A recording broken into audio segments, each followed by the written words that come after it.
सूरह निसा कुछ इस तरह शुरू हो रही है, औज़ु बिल्लाहि मिनश शैतानिर रजीम, बिस्मिल्लाहिर रहमानिर रहीम। या अय्युहन्नासुत्तक़ू रब्बकुमुल्लज़ी खलक़कुम मिन नफ्सिन वाहिद। ए लोगों, जो अल्लाह से डरने वाले हो,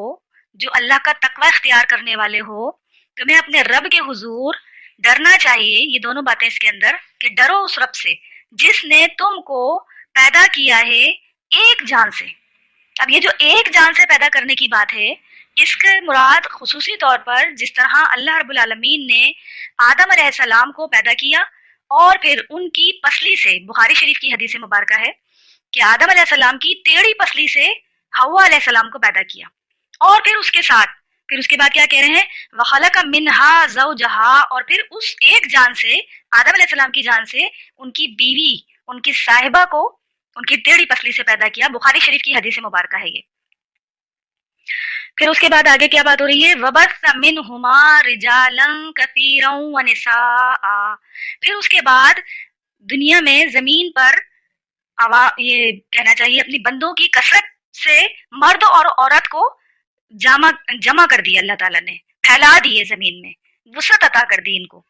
अब ये कुरान मजीद में या अहादीस में इसकी डिटेल नहीं मिलती है, लेकिन हमारे पास जो साबका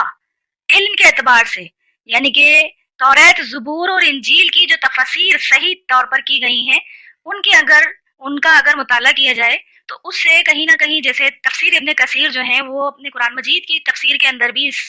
चीज को लेकर आए हैं कि आदम अलैहिस्सलाम को अल्लाह ताला ने पैदा किया मिट्टी से, और फिर उसके बाद आदम अलैहिस्सलाम की टेढ़ी पसली से हव्वा अलैहिस्सलाम को पैदा किया, और फिर उन दोनों के, यानी कि दोनों जोड़े बन गए, उस दोनों के मिलाप से अल्लाह ताला ने कसीर तादाद में मर्द और औरत के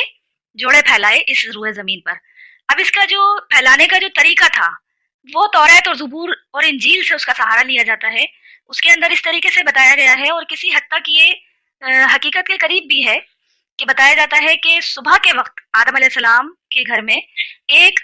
लड़की और एक लड़के का जोड़ा पैदा हुआ करता था, और शाम के वक्त एक लड़की और एक लड़का, उनकी बेटी और बेटा, इस तरह पैदा हुआ करते थे। और फिर इन लोगों का जो है क्रॉस मिलाप करवाया जाता था, यानी कि सुबह के वक्त जो लड़का पैदा हुआ है उसके लिए शाम के वक्त पैदा होने वाली लड़की के साथ उसका निकाह करवाया जाएगा, और सुबह के वक्त जो लड़की पैदा हुई है शाम के वक्त पैदा होने वाले लड़के से उसका निकाह करवाया जाएगा। ये उस वक्त जो है नशत जो हो रही थी, नशत इंसानी जो हो रही थी, उसको कसीर तादाद में फैलाने का अल्लाह ताला ने एब्सोल्यूट ये तरीका एक रुए जमीन पर इंसानों की ऑब्जर्वेशन में लाए हैं। और ये किसी हद तक ठीक भी है, पहले फर्स्ट इंसान के बाद कोई ना कोई तो तरीका यहाँ दुनिया में इंसान को फैलाने के लिए, जिस तरह आदम अलैहिस्सलाम को अल्लाह ताला ने कई एक तरीके पैदाइश के अपने बंदों को दिखाए हैं मौजज़ाना तौर पर। जैसे आदम अलैहिस्सलाम को मिट्टी से पैदा किया, फिर उसमें अपनी रूह फूंक दी।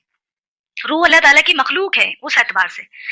और फिर उसकी टेढ़ी पसली से हव्वा अलैहिस्सलाम को पैदा किया। ये दूसरा तख्लीक का तरीका हो गया। तो हम यहाँ पर यही जिक्र कर रहे थे कि अल्लाह ताला ने आदम अलैहिस्सलाम और हव्वा अलैहिस्सलाम के जरिए इंसानों की कसरत को जमीन पर किस तरीके से आबाद किया, उसको फैलाया। और अच्छा, ये वाकया जो है इसका कुछ थोड़ा सा हिंट्स जो है वो हाबिल और कातिल के जो किस्सा आएगा आगे जाकर इंशाल्लाह उसको पढ़ेंगे हम सूरह वाक़िया के अंदर, कि वो भी झगड़ा कुछ इसी किस्म का था कि लड़की के मामले में दोनों एक दूसरे से झगड़ पड़े थे, दोनों भाइयों में झगड़ा हो गया था, और फिर हाबिल की कुर्बानी अल्लाह ताला ने कबूल फरमा ली थी।